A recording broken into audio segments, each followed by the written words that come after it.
తెలంగాణకు వచ్చినట్లయితే డిజిటల్ పత్రిక స్వేచ్ఛ సంచలన కథనాలను ఇస్తుంది.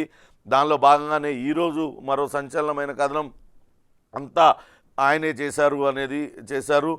కథ, స్క్రీన్ ప్లే, డైరెక్షన్ అంతా కూడా కేసీఆర్ చేశారా అనే వార్తను స్వేచ్ఛ పత్రిక ఇచ్చింది. నిన్న రాధాకిషన్ రావు రిమాండ్ రిపోర్ట్లో సంచలన విషయాలున్నాయి. అంతా కూడా పార్టీ సుప్రీమో చెప్పినట్లే మేము చేశాం అంటూ ఆయన చెప్పడం కలకలం రేపుతుంది. ప్రస్తుతం అంటే పార్టీ సుప్రీం అంటే ఎవరు, కేసీఆరా లేకుంటే కేటీఆరా?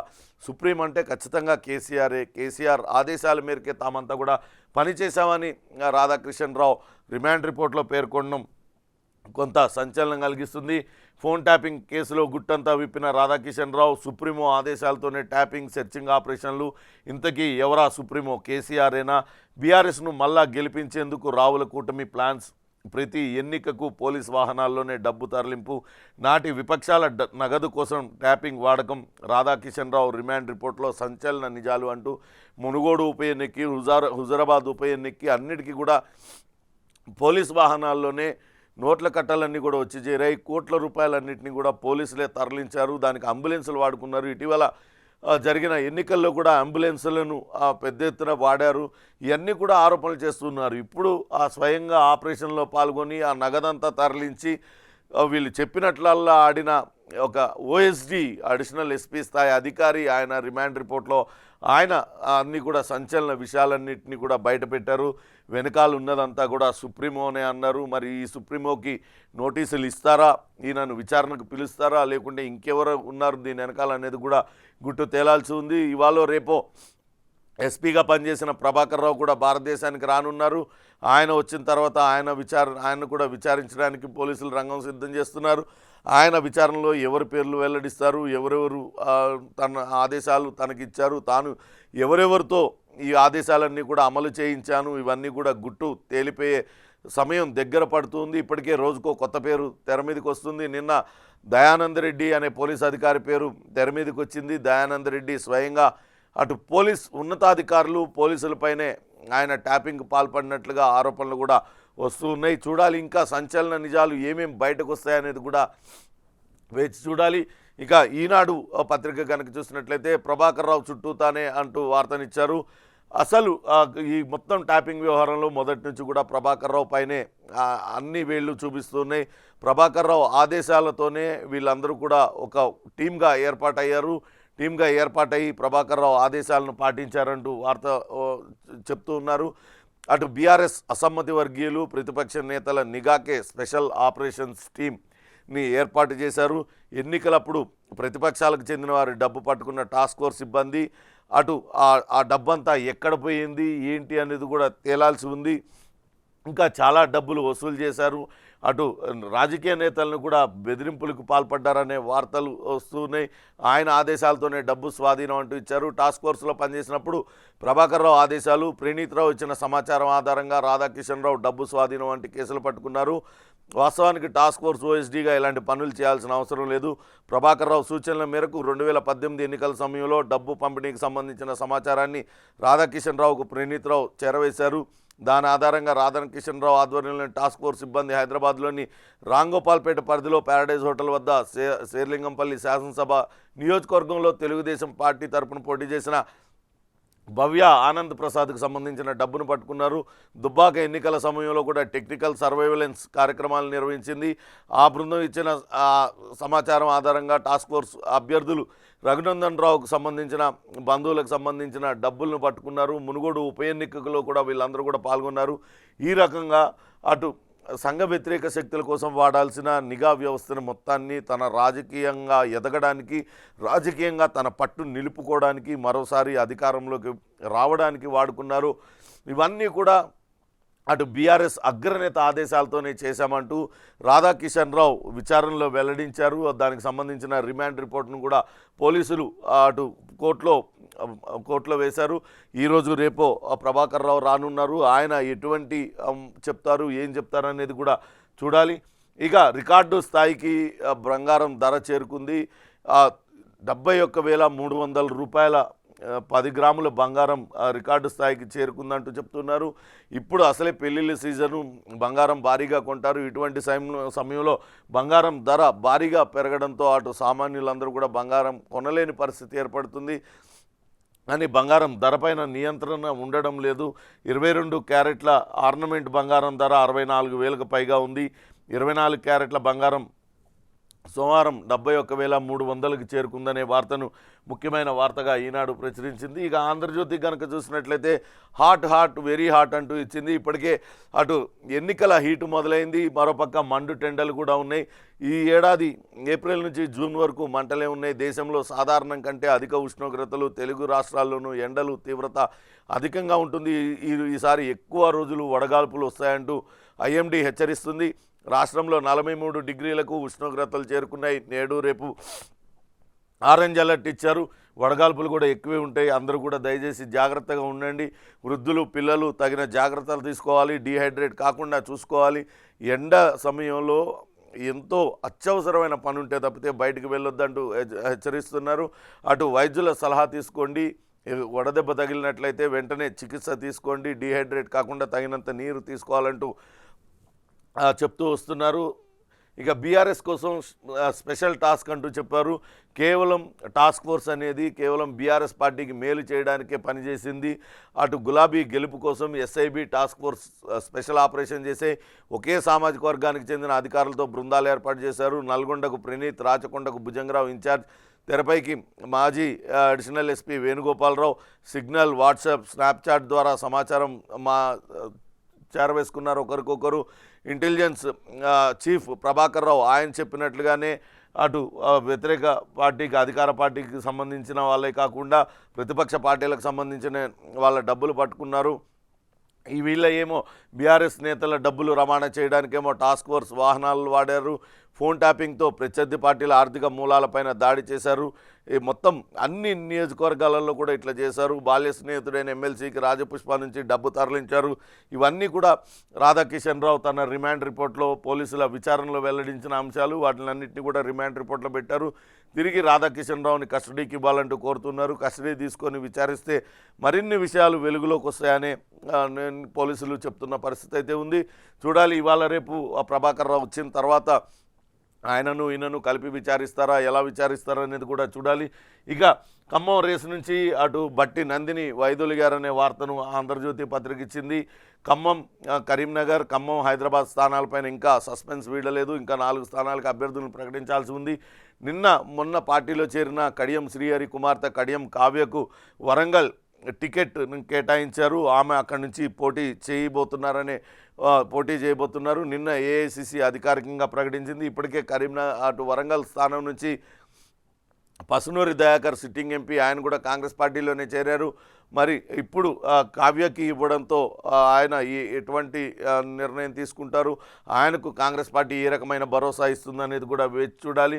మొత్తం మీద అటు ఖమ్మం రేసు నుంచి బట్టి నందిని వైదొలిగారు అనే వార్తను కూడా ఇచ్చారు. వాస్తవానికి మొదటి నుంచి కూడా ఆమె తనకు ఖమ్మం టికెట్ కావాలంటూ పట్టుబడుతూ ఉన్నారు. ఇటు బట్టి విక్రమార్క డిప్యూటీ ముఖ్యమంత్రి, ఆయన కూడా తన భార్యకు టికెట్ ఇవ్వాలంటూ గట్టిగా అడుగుతూ ఉన్నారు. అటు పొంగులేటి శ్రీనివాసరెడ్డి ఆయన సోదరుడు ప్రసాద్ రెడ్డిని అడుగుతున్నారు. తుమ్మల నాగేశ్వరరావు ఆయన కొడుకు యుగంధర్కి అడుగుతున్నారు. మరో వ్యాపారవేత్త, పారిశ్రామికవేత్త వంకాయలపాటి రాజేంద్ర ప్రసాద్, ఆయన పేరు ఇప్పుడు తెర మీదకి వచ్చింది. చూడాలి, ఖమ్మం పైన ఇంకా ఒక కొలిక్ రాలేదు. ఇక కరీంనగర్ ప్రవీణ్ రెడ్డి అడుగుతూ ఉన్నాడు. కొత్తగా తీన్మార్ మల్లన్న పేరు, చింతపండు నవీన్ పేరు కూడా తెర మీదకి వచ్చింది. ఇక హైదరాబాద్లో సానియా మిర్జా, తబసుమ్ ఇలాంటి పేర్లు వినపడుతూ ఉన్నాయి. క్రీడాకారులని రంగంలో దించాలని భావిస్తుంది. దాంతో ఎటువంటి నిర్ణయం తీసుకోబోతుంది ఈరోజు ఈ సస్పెన్స్ వీడే అవకాశం ఉందనే వార్తను ఇచ్చారు. ఇక 23 టీఎంసీల నీటిని కిందికి వదిలేశారు. కాళేశ్వరం కూలిపోతుందని భయపడి బ్యారేజీలు ఖాళీ చేసి ఇప్పుడు మాపైన నిందలు వేస్తారా అంటూ అటు భారీ నీటిపారుదల శాఖ మంత్రి ఉత్తమ్ కుమార్ రెడ్డితో పాటు డిప్యూటీ ఉప ముఖ్యమంత్రి బట్టి విక్రమార్క, కేసీఆర్ బీఆర్ఎస్ ప్రభుత్వం పైన తీవ్ర విమర్శలు చేశారు. గత ప్రభుత్వం పైన రైతు ఆత్మహత్యలపై కేసీఆర్ అబద్ధాలు చెప్తున్నారు. ఫోన్ ట్యాపింగ్లో పెద్ద తలలు జైలుకే పోతాయి, నా ఫోన్ కూడా ట్యాప్ అయిందంటూ ఉత్తమ్ కుమార్ రెడ్డి చెప్తున్నారు. పంటలన్నీ ఎండబెట్టింది కేసీఆరే, ఓట్ల కోసం కాలువల గేట్లు ఎత్తేశారు. రాష్ట్రంలో కరెంటు సరఫరాకు డోకా లేదంటూ బట్టి చెప్పారు. నెలాఖరులోగా అందరికీ రైతు బంధు పడుతుందంటూ వ్యవసాయ శాఖ మంత్రి తుమ్మల చెప్పారు. రైతులపై కేసీఆర్ ముసలి కన్నీరు కారుస్తున్నారంటూ శ్రీధర్ బాబు విమర్శించారు. పదవి పోగానే రైతులు గుర్తొచ్చారా అంటూ కొండా సురేఖ విమర్శించింది. మొత్తం మీద అటు బీఆర్ఎస్ పైన కాంగ్రెస్ మంత్రులందరూ కూడా తీవ్ర స్థాయిలో విమర్శలు చేస్తూ ఉన్నారు. ప్రస్తుతం రైతులు ఎదుర్కొంటున్న సమస్యలన్నిటికీ కారణం అటు గత ప్రభుత్వ అనాలోచిత నిర్ణయాలే. కావాలని అప్పుడు నీరంతా వదిలేసి ఇప్పుడు మాపైన నిందలేస్తున్నారు. ఇప్పుడు పదవి పోయిన తర్వాత రైతులు గుర్తొచ్చారు. రైతుల సంక్షేమం కోసం మీరు ఏం చర్యలు తీసుకున్నారంటూ తీవ్ర స్థాయిలో విమర్శలు చేశారు. దానికి సంబంధించిన వార్తను ముఖ్యమైన వార్తగా ఇచ్చారు. ఇక అటు కరువు మొదలైందే బీఆర్ఎస్ పాలనలో అంటూ అటు ఉప ముఖ్యమంత్రి బట్టి విక్రమార్క, మంత్రి ఉత్తమ్ కుమార్ రెడ్డి నిన్న గత ప్రభుత్వం బీఆర్ఎస్ పైన ఫైర్ అయ్యారు. దానికి సంబంధించిన వార్తను ముఖ్యమైన వార్తగా ఇచ్చారు. 10 ఏళ్ళు సీఎంగా చేసిన వ్యక్తి ఇంత దిగజారుడు మాటలు మాట్లాడుతున్నారు. 3 నెలల్లోనే బీఆర్ఎస్ కుప్పకూలిపోయింది. ఆ భయంతోనే ఇష్టం వచ్చినట్లుగా విమర్శలు చేస్తున్నారంటూ ఇచ్చారు. అటు కావాలనే రాష్ట్ర ప్రభుత్వం పైన అటు విమర్శలు చేస్తూ ఉన్నారు, అసత్య ఆరోపణలు చేస్తున్నారు. కానీ ప్రస్తుత పరిస్థితి ఏర్పడటానికి కారణం బీఆర్ఎస్ నేతలు, గత ప్రభుత్వ అనాలోచిత నిర్ణయాలేనంటూ మంత్రులందరూ కూడా తీవ్ర స్థాయిలో విమర్శలు చేశారు. దానికి సంబంధించిన వార్తను ముఖ్యమైన వార్తగా ఇచ్చింది. ఇక ట్యాపింగ్ వార్త కూడా ముఖ్యమైన వార్తగా ఇచ్చింది. అది కారు చిచ్చే అంటూ టైటిల్ ఇచ్చింది. వాస్తవానికి బీఆర్ఎస్ అగ్రనేత ఆదేశాలతోనే తాను చేశానంటూ రాధాకిషన్ రావు చెప్పారు. బీఆర్ఎస్ అగ్రనేత నేరుగా రాధాకిషన్ రావుకి ఆదేశాలు ఇచ్చారా, లేకుంటే ఆయన మరో అధికారికి ఆదేశాలు ఇస్తే ఈయనకు ఆదేశాలు ఇచ్చారా, ఇవన్నీ కూడా వెలుగు చూసే అవకాశం ఉంది. ప్రభాకర్ రావు మాజీ ఎస్ఐబి మాజీ చీఫ్ త్వరలోనే భారతదేశానికి రానున్నారు. ఇవాళ రేపట్లో ఆయన వచ్చిన తర్వాత ఆయన కూడా విచారిస్తారు. ఇక మరో ముఖ్యమైన వార్తగా అటు రైతు ఎజెండాతో జనాల్లోకి వెళ్ళాలని బీఆర్ఎస్ ఆలోచిస్తుంది. దానికి సంబంధించిన వార్తనిచ్చింది. రైతు సమస్యలే ప్రధాన అస్త్రం, రైతు సంక్షేమం లక్ష్యంగా బీఆర్ఎస్ అమలు చేసిన పథకాలను ప్రస్తావించాలి. పంట పొలాల సందర్శనతో ఇప్పటికే ప్రజల్లోకి కేసీఆర్ వెళ్ళారు. మొన్న జనగామ అట్లనే నల్గొండ, ఉమ్మడి నల్గొండ జిల్లాలోని కొన్ని ప్రాంతాల్లో కేసీఆర్ పర్యటించారు. ఎండిపోయిన పొలాలను పరిశీలించారు. ఈ నెల 5వ తారీఖున కరీంనగర్ వెళ్ళబోతున్నారు. సిరిసిల్ల జిల్లాలో పర్యటనకు ఏర్పాట్లు చేస్తున్నారు. 13న చేవెళ్ల సభతో ప్రచారం షురూ చేస్తారంటూ వార్తనిచ్చారు. రైతు సమస్యలను లేవనెత్తి రైతుల సమస్యలతో రైతు ఎజెండాతో జనంలోకి వెళ్ళాలంటూ బీఆర్ఎస్ భావిస్తుంది అనే వార్తను ముఖ్యమైన వార్తగా సాక్షి పత్రిక ఇచ్చింది. V6 వెలుగు కనుక చూసినట్లయితే అటు గత ప్రభుత్వ అనాలోచిత నిర్ణయాలు, వాళ్ళు తీసుకునే నిర్ణయాల వల్ల ప్రజలు ఏ రకంగా ఇప్పుడు ఇబ్బందులు పడుతున్నారని నిన్న మంత్రులందరూ కూడా చేసిన విమర్శలను ముఖ్యమైన వార్తగా ఇచ్చారు. కేసీఆర్ అబద్ధాలు బంద్ చేయంటూ వాళ్ళు హితవు పలుకుతున్నారు. రాష్ట్రాన్ని నిండా ముంచిందే నువ్వు, నీ పాలన వల్లనే రైతులకు నీ పాలనే పాపాలై రైతులకు శాపాలయ్యాయంటూ వాళ్ళు తీవ్ర స్థాయిలో విమర్శించారు. అటు ఒకసారి డిప్యూటీ సీఎం బట్టి విక్రమార్క మాత్రం కట్టుకథలతో మభ్యపెట్టాలని కేసీఆర్ చూస్తున్నారు. సూర్యాపేట మీటింగ్లో సొంతంగా జనరేటర్ పెట్టుకొని జనరేటర్ లోపం వల్ల మైక్ కట్ అయితే కాంగ్రెస్ హయాంలో కరెంటు పోయిందంటూ పచ్చి అబద్ధాలు చెప్తున్నారు. బీఆర్ఎస్ ఖాళీ అవడాన్ని భరించలేక ఆయన పిచ్చి పిచ్చిగా మాట్లాడుతున్నారు. 10 ఏళ్ల కేసీఆర్ పాలన వల్ల రాష్ట్రం దివాలా తీసింది, అన్నిటినీ సరిదిద్దుకుంటూ ముందుకు వెళ్తుంటే బురద జల్లుతున్నారంటూ విమర్శించారు. ఇక మంత్రి ఉత్తమ్ కుమార్ రెడ్డి, కేసీఆర్ నీ లెక్క మేము ఫామ్ హౌస్లో లేం, ప్రజల నడుమ ఉన్నాం, దేశంలో పంటల బీమా అమలు కాని ఏకైక రాష్ట్రం తెలంగాణ మాత్రమే, దానికి నువ్వు నీ గత పాలనే కారణం. 10 ఏళ్ళు వరదలు కరువుతో రైతులు నష్టపోతే నువ్వు చేసిన సాయం ఏంటి? నాడు రైతులు దిక్కైనా చూసావా? ఇప్పుడు అధికారం పోగానే నీకు రైతులందరూ కూడా గుర్తొస్తున్నారంటూ ఉత్తమ్ కుమార్ రెడ్డి విమర్శించారు. ఇక మంత్రి శ్రీధర్ బాబు, గత ఆగస్టు నుంచే వర్షాలు పడలేదు, దీంతో రిజర్వాయర్ నిండలేదు, అప్పుడు ఉన్నది బీఆర్ఎస్ సర్కారే, మేడిగడ్డ కుంగిపోయింది వాళ్ళ హయాంలోనే, బ్యారేజీని కాపాడుకునేందుకు నీళ్లను కిందికి వదిలేసింది కూడా వాళ్ళ హయాంలోనే, కాంగ్రెస్ ప్రభుత్వం ఏర్పాటై 3 నెలలే అయింది, అలాంటిది కరువుకు కాంగ్రెస్ ప్రభుత్వమే కారణమని కేసీఆర్ చెప్తూ ఉన్నారు. ఇది ఎక్కడ విడ్డూరమంటూ ఆయన విమర్శించారు. మొత్తం మీద అటు కాంగ్రెస్ మంత్రులందరూ కూడా తీవ్ర స్థాయిలో విమర్శించారు. గత ప్రభుత్వం తీసుకున్న అనాలోచిత నిర్ణయాల కారణంగానే ఇప్పుడు రైతాంగం అంతా కూడా తీవ్ర ఇబ్బందులు పడుతుంది. కానీ మరోసారి మోసపూరితంగా మాట్లాడుతూ రైతు ఎజెండాతో ప్రజల్లోకి వెళ్తామంటూ వీళ్ళందరూ కూడా డ్రామాలు మొదలు పెడుతున్నారు అంటూ తీవ్ర స్థాయిలో విమర్శలు చేశారు. ఇక ట్యాపింగ్ వెనకాల బీఆర్ఎస్ సుప్రీం అంటూ రాధాకిషన్ రావు రిమాండ్ రిపోర్ట్లో సంచలన విషయాలు ఉన్నాయనే వార్తను ఇచ్చారు. ఎన్నికల్లో పోలీసులను ఏ రకంగా వాడుకుంది, వాటి వాహనాల్లోనే డబ్బు తరలించింది, మొత్తం రాధాకిషన్ రావు పూసగుచ్చినట్లుగా చెప్పారు. విచారణలో ఆయన ఒప్పుకున్నారు. మరోసారి బీఆర్ఎస్ను అధికారంలోకి తేవడమే టీమ్గా ఆయన పనిచేశారు. మొత్తం పోలీసులందరూ కూడా పనిచేశారు. ఎస్ఐబి కావచ్చు, లేకుంటే టాస్క్ ఫోర్స్, ఇది వివిధ విభాగాలు, పోలీస్ శాఖలో వివిధ విభాగాలన్నీ కూడా అందుకే పనిచేశాయనే వార్తను ముఖ్యమైన వార్తగా అటు V6 వెలుగు ఇచ్చింది. పరిహారం 10 ఏళ్లలో 2 సార్లే పంట నష్టంపై రిపోర్ట్లకే పరిమితమైన బీఆర్ఎస్ సర్కార్ అంటూ మరో ముఖ్యమైన వార్తగా ఇచ్చారు. పంట నష్టాన్ని చెల్లించాం, అసలు రైతులందరూ కూడా సుభిక్షంగా ఉన్నారంటూ చెప్తూ వచ్చారు. కానీ గడిచిన 10 ఏళ్లలో అటు పరిహారం చెల్లించింది కేవలం 2 సార్లు. పంట నష్టం పైన ఎప్పటికప్పుడు రిపోర్టులకే పరిమితమైపోయింది బీఆర్ఎస్ ప్రభుత్వం అనేది ఇచ్చారు. ఇంకో 2 సార్లు కేంద్రం నిధులతోనే ఇన్పుట్ సబ్సిడీ ఇచ్చింది. 5 ఏళ్ల అధికారుల లెక్కల ప్రకారమే 30 లక్షల ఎకరాల్లో పంట నష్టం జరిగింది. రాష్ట్ర వాటా కట్టొద్దని పంటల బీమా ఎత్తివేశారు. నేడు అసెంబ్లీ ఎన్నికల నేపథ్యంలో 5 లక్షల ఎకరాల్లో నష్టాన్ని అంచనా వేశారు. 500 కోట్లు అవసరమైతే పావు వంతు కూడా ఇయ్యలే. మొన్నటి వరకు కేఆర్ఎంబి, ఇప్పుడు ఫార్మర్ ఫార్ములా పాలిటిక్స్ చేస్తున్నారంటూ బీఆర్ఎస్ పైన కాంగ్రెస్ పార్టీ తీవ్రస్థాయిలో మండిపడింది. దానికి సంబంధించిన వార్తనిచ్చారు. రైతులను మభ్యపెట్టడానికే రకరకాల అసత్యాలతో బీఆర్ఎస్ పార్టీ మళ్ళీ బయటకు వస్తూ ఉన్నది. వాస్తవానికి గడిచిన 10 ఏళ్లలో నష్టపోయిన రైతులకి వాళ్ళు చెల్లించింది కేవలం 2 సార్లు. అది కూడా 500 కోట్లకు పైగా అవసరమైతే అందులో పావు వంతు అంటే కనీసం 125 కోట్లు కూడా వాళ్ళు తీసుకురాలే, 2 కోట్లు కూడా వాళ్ళు పంచలేదనే వార్తను ముఖ్యమైన వార్తగా వాళ్ళు ఇచ్చారు. కాంగ్రెస్ పార్టీ తీవ్రస్థాయిలో విమర్శిస్తుందనే వార్తను అటు V6 వెలుగు పత్రిక ఇచ్చింది. ఇక దిశ కనుక చూసినట్లయితే ముఖ్యమైన వార్తగా ట్యాపింగ్ వెనకాల బీఆర్ఎస్ సుప్రీమో అనే వార్తను ముఖ్యమైన వార్తగా ఇచ్చారు. ఆయన ఆదేశాలతోనే ఆపరేషన్ జరిగింది. ఆ పార్టీ హ్యాట్రిక్ విజయం కోసం పనిచేశారు పోలీసులందరూ కూడా అనే వార్తను ముఖ్యమైన వార్తగా ఇచ్చారు. ఇవన్నీ కూడా అటు రాధాకిషన్ రావు ఆయన రిమాండ్ రిపోర్ట్లో పోలీసుల విచారణలో వెల్లడించిన విషయాలు, అటు తమకు పై స్థాయి నుంచి ఆదేశాలు అందే, ఆదేశాల మేరకే తాము పనిచేశాము, ప్రతిపక్షాలకు సంబంధించిన డబ్బు పట్టుకున్నాము, అధికార పక్షం అప్పుడు అధికారంలో ఉన్న బీఆర్ఎస్ పార్టీ డబ్బులన్నింటినీ కూడా పోలీసులే అటు ఫామ్ హౌస్ కూలీల్లాగా వాటిలన్నింటినీ వాహనాల్లో పెట్టుకొని మోసుకుంటూ తీసుకెళ్ళి అక్కడ ఆయా నియోజకవర్గాల్లో పంచి వచ్చామంటూ ఆయన చెప్పారు. వారి ఫ్యామిలీ అనుచరులు వ్యాపారవేత్తలపైన కూడా నిఘా పెట్టారు. ప్రతిపక్ష నేతలతో పాటు గులాబీ లీడర్ల ఫోన్లను కూడా ట్యాపింగ్ చేశారు. అటు ఎన్నికల్లో ఎస్కాట్ వాహనాలతో బీఆర్ఎస్ డబ్బు తరలించాం, ప్రతిపక్ష నేతలను కట్టడి చేసి వారు గులాబీ పార్టీలో చేరేలా ఒత్తిడి తీసుకొచ్చారు. మునుగోడు, దుబ్బాక బైపోల్లో ట్యాపింగ్ ద్వారానే ఇతర పార్టీల డబ్బుల్ని సీజ్ చేశామనే వార్తను ఇచ్చారు.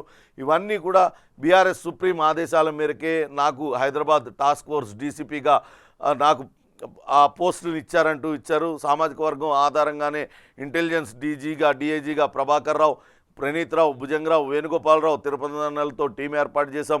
దుబ్బాక, మునుగోడు ఉప ఎన్నికల్లో ఫోన్ ట్యాపింగ్లు చేశాం. అందులో భాగంగానే బేగంపేటలో రఘునందన్ రావుకు సంబంధించిన ఆయన బంధువుల డబ్బులు పట్టుకున్నాం. గాంధీనగర్లో కోమటిరెడ్డి, రాజగోపాల్ రెడ్డి అనుచరుల నుంచి డబ్బులు పట్టుకున్నాం. బీఆర్ఎస్ డబ్బును తరలించే బొలెరో వాహనాలకు గవర్నమెంట్ వెహికల్ స్టిక్కర్లు వేసాం. కోకాపేట నుంచి సికింద్రాబాద్లోని ఒక హాస్పిటల్కు నగదు రవాణా చేసాం. రాధాకృష్ణ ఆధ్వర్యంలో వాటికి పోలీసులు ఎస్కాట్లు ఇచ్చారు. ఇవన్నీ కూడా వాట్సాప్, సిగ్నల్, స్నాప్చాట్లో డిస్కస్ చేసుకున్నాం. స్పెషల్ ఆపరేషన్ టీంతో ప్రతిపక్ష పార్టీలో బలమైన నాయకులందరినీ కూడా కట్టడి చేసాం. వాళ్ళందరినీ బీఆర్ఎస్ పార్టీలో చేరేలా ఒత్తిడి తీసుకొచ్చామంటూ ఆయన చెప్తూ ఉన్నారు. నిజంగా కూడా ప్రజాస్వామ్యంలో ఇది చాలా చేటు చేసే వ్యవహారం. ఇది వ్యవస్థల్ని తమ గుప్పెట్లో పెట్టుకొని ఇష్టం వచ్చినట్లుగా ఆడించడం. గత ప్రభుత్వం అటు యాంటీ సోషల్ ఎలిమెంట్స్ మీద, ఇతర ఎక్స్ట్రీమిస్టుల మీద నిఘా పెట్టాల్సిన వ్యవస్థను ఏ రకంగా దుర్వినియోగం చేసింది, రాజకీయంగా తమ ఎదుగుదల కోసం, రాజకీయంగా తమ సర్వైవ్ అవ్వడం కోసం ఎంతగా దిగజారిపోయి కుటుంబ సభ్యుల ఫోన్లు కూడా ట్యాపులు చేశాయి. ప్రతిపక్ష నేతల ఇళ్లలోకి, వాళ్ళ బెడ్రూముల్లోకి చొరబడ్డాయి. సినీ తారలను కూడా వదిలిపెట్టలేదు. సినీ తారల ఫోన్లను వాళ్ళని ట్యాప్ చేసి వాళ్ళ వ్యక్తిగత సంభాషణలు వాళ్ళని భయభ్రాంతులకి గురి చేశారు. వాళ్ళని ఏ రకంగా ఎక్స్ప్లాయిట్ చేశారనేది కూడా వెలుగు చూస్తుంది త్వరలోనే ఖచ్చితంగా. ఇప్పుడు రాధాకిషన్ రావు చెప్పిన వివరాల ఆధారంగా ఈ బీఆర్ఎస్ సుప్రీమో ఎవరు, ఏంటి అన్నీ కూడా తేలే అవకాశం ఉంటాయి. కేసీఆర్కే నేరుగా నోటీస్ ఇస్తారా, లేకుంటే ఎవరెవరికి నోటీసులు ఇంకా అందజేస్తారని చూడాలి. ఇక మొత్తం మీద ఇది పెద్ద వార్త, ముఖ్యమైన వార్తగా ఇచ్చారు. ఇక మరో ముఖ్యమైన వార్త, రైతులకు కేసీఆర్ క్షమాపణ చెప్పాలంటూ అటు బండి సంజయ్ నిన్న మాట్లాడారు. ఆ తర్వాతే కరీంనగర్కి రావాలి. త్వరలోనే కరీంనగర్లో బీఆర్ఎస్ సభ ఏర్పాటు చేయబోతుంది.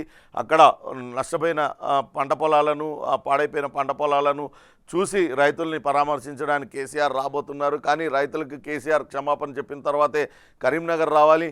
బీఆర్ఎస్ విధానాలనే అనుసరిస్తుంది కాంగ్రెస్ ప్రభుత్వం, అన్నదాతల్ని పట్టించుకోకుండా మద్దు నిద్రపోతుందంటూ అటు బండి సంజయ్ మాట్లాడారు. దానికి సంబంధించిన వార్తను ముఖ్యమైన వార్తగా వేశారు.